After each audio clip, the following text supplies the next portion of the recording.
पोर सारखं का बघताय राव? बरोबर यार, ज्योत घेऊन चाललोय मी. जय श्रीराम ग्रुपचे मित्र तुळजापूरहून पायी ज्योत घेऊन येत होते. मग मी निघालो मार्केटला जाताच फॉलोवर भेटला. तो भेटला, दुसरा पण भेटला. तो म्हणला व्हिडिओत घ्या. म्हटलं ठीक आहे, व्हिडिओत घेतला. तिसरा फॉलोवर भेटला.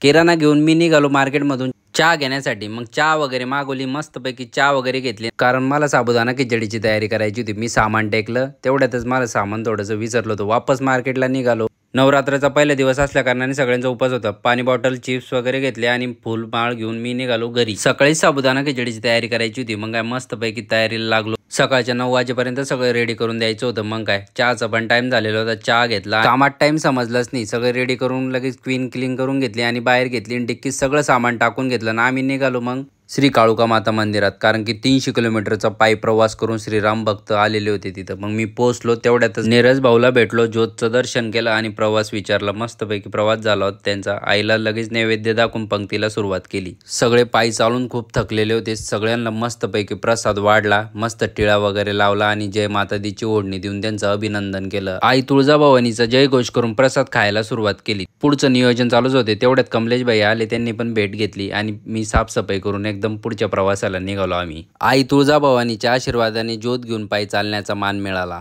जय श्रीराम मित्रमंडळाचं 11वं वर्ष होतं पायी ज्योत आणण्याचं. पायी चालून पार फोडा आलेले होते या मित्राच्या पायाला. भक्ती असावी ती श्रीराम मित्रमंडळासारखी. खरंच खूप अभिनंदन करावं तेवढं कमी तुमचं. तेवढ्यात चहाचा स्टॉप आला. तेवढ्यात नाचायला लागले सगळे श्रीराम भक्त. सगळ्यांनी मस्तपैकी चहा वगैरे घेतली आणि भेटलो सगळ्यांना आणि पुढच्या प्रवासासाठी निघाले श्रीराम भक्त.